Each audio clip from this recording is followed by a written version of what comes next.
تو ایک وجہ یہ ہے کہ پاکستان کو پھر اگر کوئی سعودی انویسٹمنٹ اس طرح کی آتی ہے جس میں پاکستان نے بھی شیئر اپنا ڈالنا ہے تو وہ پہلے IMF سے اس کی منظوری لینی ہوگی، اور جو دوسری اہم وجہ ہے کہ پاکستان میں کوئی بھی بیرونی سرمایہ کار تب تک نہیں آ سکتا جب تک ملک میں سیاسی طور پہ انتشار ہے، عدم استحکام ہے۔ اس ٹائم جو ہے وہ ابھی تک نہ حکومت کو پتہ ہے کہ وہ اپنی مدت پوری کریں گے، اور نہ ہی اس حوالے سے کسی اور اہم جو ہے وہ چاہے وہ ادارے ہوں ان کسی کو بھی یہ فیوچر کے بارے میں نہیں معلوم، کیونکہ جو ایک سیاسی طور پہ عدم استحکام ہے اس میں بڑا مشکل ہے کہ موجودہ حکومت ہو یا پھر جو ایون SIFC ہو یا آرمی چیف ہو، ان کے لیے قائل کرنا بیرونی سرمایہ کاروں کو کہ وہ پاکستان میں آ کے انویسٹمنٹ کریں۔ حالانکہ اس حوالے سے ہم نے دیکھا کہ SIFC جب یہ قائم کی گئی، یہ تمام تر جو متعلقہ وزارتیں ہیں ان میں ڈیسک قائم کیے گئے تاکہ جو سرمایہ کار ہوں ان کو سہولت پہنچائی جائے اور ون ونڈو آپریشن ہو، آسان ترین جو کاروبار کی رجسٹریشن ہے وہ ممکن ہو سکے۔ اس کے باوجود بھی ابھی تک کوئی SIFC کی طرف سے اس طرح کی سرمایہ کاری وہ لانے میں کامیاب نہیں ہو سکا۔ تو یہ جو سعودی انویسٹمنٹ کے حوالے سے باتیں چل رہی تھی یا UAE کی طرف سے یہ جو باتیں چل رہی تھی، فی الحال اس کو نہ ہی سمجھا جائے۔ اس پہ مزید کوئی اپڈیٹ یا انفارمیشن ہوئی تو وہ آپ کے ساتھ ضرور شیئر کروں گا۔ اب بات کر لیتے ہیں عمران خان نے GHQ کے سامنے جو انہوں نے احتجاج کی کال کا کچھ چند دن پہلے یا ایک ہفتہ پہلے بیان دیا تھا، اس کے بعد پھر PTI آپ نے دیکھا کہ جو اسد قیصر تھے یا جو دیگر PTI کے رہنما تھے انہوں نے کہا تھا سرے سے ہی کہ عمران خان نے ایسا بیان ہی نہیں دیا اور یہ میڈیا نے اس کو مس رپورٹ کیا ہے، ایسی کوئی بات نہیں ہوئی۔ آج پھر جو عمران خان نے کل یہ میڈیا سے بات کرتے ہوئے انہوں نے کہا کہ انہوں نے بالکل کہا تھا کہ GHQ کے سامنے اور کنٹونمنٹ ایریاز کے سامنے آپ نے احتجاج کرنا ہے۔ ظاہری بات ہے وہ کہتے ہیں کہ مجھے اگر گرفتار FC والے یا رینجرز والے یا فوج والے کریں گے تو انہوں نے میرے جو ورکرز ہیں انہوں نے جا کے احتجاج GHQ کے سامنے یا کنٹونمنٹ ایریاز میں ہی کرنا تھا، وہ کسی پولیس تھانے کے سامنے تو جا کے احتجاج نہیں کر سکتے تھے۔ ہاں اگر وہ پولیس نے ان کو گرفتار کیا ہوتا تو پھر وہ پولیس تھانوں کے سامنے یا جو ہے وہ یہ پارلیمنٹ کے سامنے یا اس طرح کے جو ہے وہ ان کے سامنے جا کے احتجاج کرتے۔ تو اس حوالے سے یہ ایک آپ لوگوں کے بھی ذہن میں ہوگا کہ آخر یہ عمران خان اس طرح کا کیوں بیان دے رہے ہیں، حالانکہ یہ ان کے لیے بڑے سیریس قسم کے کانسیکوینسز ہو سکتے ہیں جب یہ 9 مئی کا مقدمہ ٹرائل فیز میں جائے گا۔ تو جو میں جتنا عمران خان کو اور ان کی سیاست کو سمجھا ہوں، عمران خان یہ جانتے ہیں کہ پاکستان میں اس ٹائم جو ہے اینٹی اسٹیبلشمنٹ بیانیہ سب سے زیادہ چلتا ہے اور بکتا ہے، اور جو اس ٹائم ان کی سیاسی جماعت کے حالات ہیں، آپس میں گروہ بندیاں ہیں، ان کے جو لیڈران ہیں وہ آپس میں اختیارات کی جنگ میں ایک دوسرے کی لیگ پولنگ کرتے ہیں، ہر ایک کا اپنا اپنا ایک گروپ بنا ہوا ہے PTI کے اندر۔ تو اس صورتحال میں جب وہ خود جیل میں قید ہوں، پارٹی آپس میں لڑ رہی ہو، ورکرز ان کے ڈر سے باہر نہ نکلتے ہوں احتجاج کے لیے کہ پھر اگر گرفتار ہو گئے تو ان کی ضمانتیں کون کرائے گا، جب پارٹی کا اپنا جو سینٹرل سیکریٹریٹ ہے وہ بند ہو چکا ہو، ان کے جو وہاں پہ اسکیلیٹن سٹاف ہو یا باقی جو پارٹی کے عہدیدار ہوں وہ گرفتار ہو چکے ہوں، تو اس صورت میں اگر وہ خاموش ہو جاتے ہیں اور یہ اینٹی اسٹیبلشمنٹ بیانیہ بھی نہیں وہ کرتے تو پھر عوام ان کو بھول جائے گی۔ تو یہی وہ صورت ہے، وہ کہتے ہیں جو میں سمجھتا ہوں عمران خان کو کہ اگر خود کو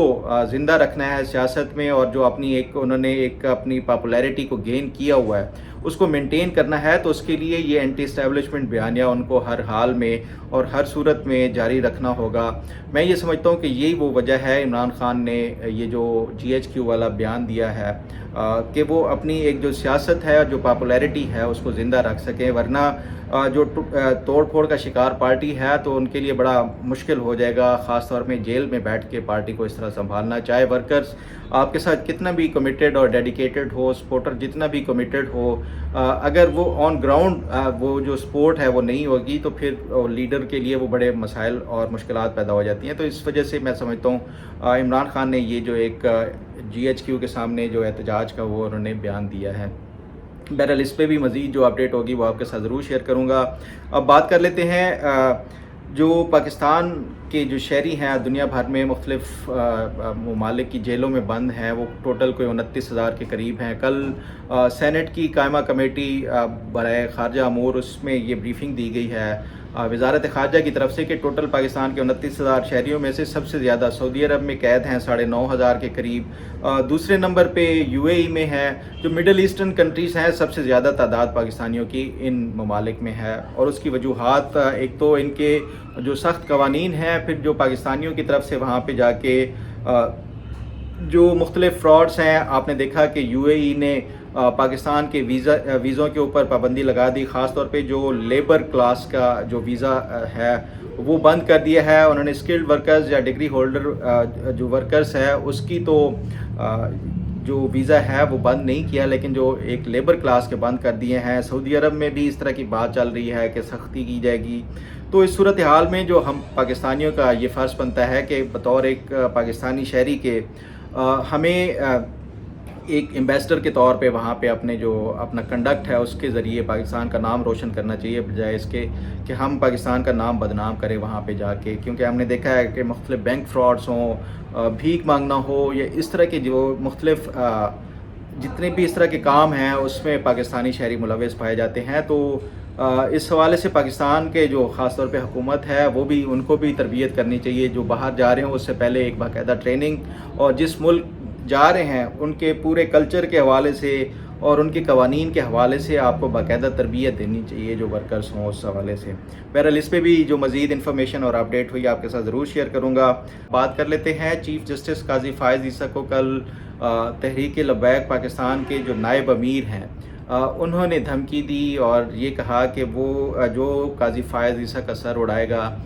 اس کو ان کے ہیڈ منی رکھی کہ وہ اتنا ان کو پیسہ دیں گے یا انعام کے طور پہ دیں گے، اور اس کی وجہ جو قاضی فائز عیسیٰ کی سربراہی میں سپریم کورٹ کے بینچ نے ایک فیصلہ دیا اس کی بنیاد کے اوپر کہا گیا۔ تو اس کے بعد ہم نے دیکھا کہ ریاست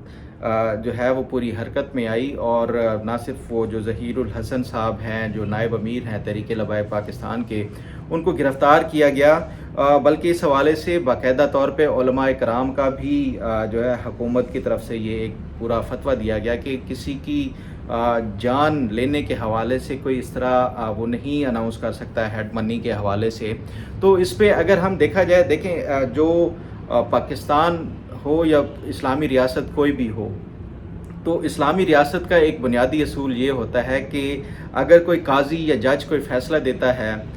تو اس کو ختم کرنے کا یا اس کے اوپر عمل درآمد کرنے یا نہ کرنے کا جو فیصلہ ہے وہ ریاست کرتی ہے، یا اس کا سربراہ، یا جو اگر ہم اسلامی ریاست کی بات کریں تو اس کا خلیفہ یہ فیصلہ کرتا ہے، اس کو رد بھی کر سکتا ہے اس فیصلے کو، یا اس کو ایکسیپٹ بھی کر سکتا ہے۔ یہ کسی شہری اسلامی ریاست میں کوئی شہری اس طرح قاضی کا جو فیصلہ ہوتا ہے اس کو رد نہیں کر سکتا۔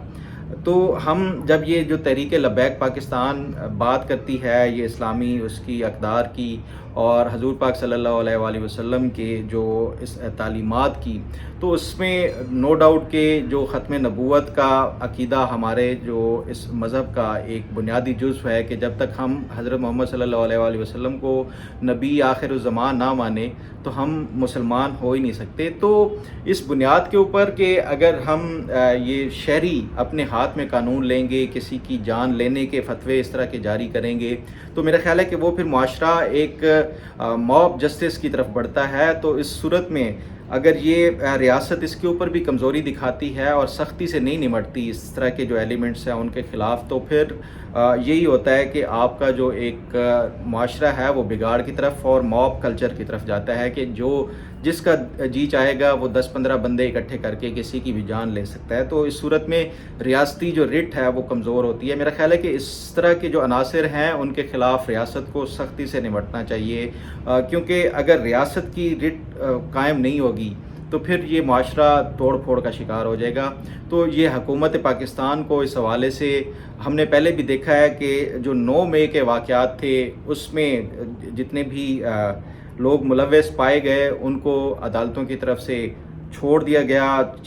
پھر اس کے بعد ہم نے دیکھا کہ آرمی چیف کے خلاف پروپیگنڈا اس طرح کا کیا گیا۔ اب جو چیف جسٹس ہیں، سیاستدانوں کے خلاف تو پہلے ہی اس طرح کے چلتے رہتے ہیں پروپیگنڈاز، ہوں یا ان کے اوپر الزامات مختلف قسم کے ہوں، تو یہ ایک ایک آپ کے جو پورے اداروں اور سیکٹرز کے اوپر اس طرح کا وہ ان کے ٹارگٹ کیا جائے گا، تو میرا خیال ہے کہ یہ پھر پاکستان میں انتشار مزید بڑھے گا۔ اس لیے اس طرح کے جو بھی ایلیمنٹس ہوں، اس طرح کے جو بھی لوگ ہوں جو کہ قانون اپنے ہاتھ میں لیتے ہوئے لوگوں کو قتل کرنے کے فتوے جاری کریں گے، تو ان کے ساتھ سختی سے نمٹنا زیادہ ضروری ہے۔ اس حوالے سے مزید بھی جو اپڈیٹ ہوگی وہ آپ کے ساتھ ضرور شیئر کرتا رہوں گا۔ امید ہے آپ کو آج کا پروگرام بھی پسند آئے گا۔ اللہ تعالیٰ آپ کا حامی و ناصر ہو۔ اللہ حافظ۔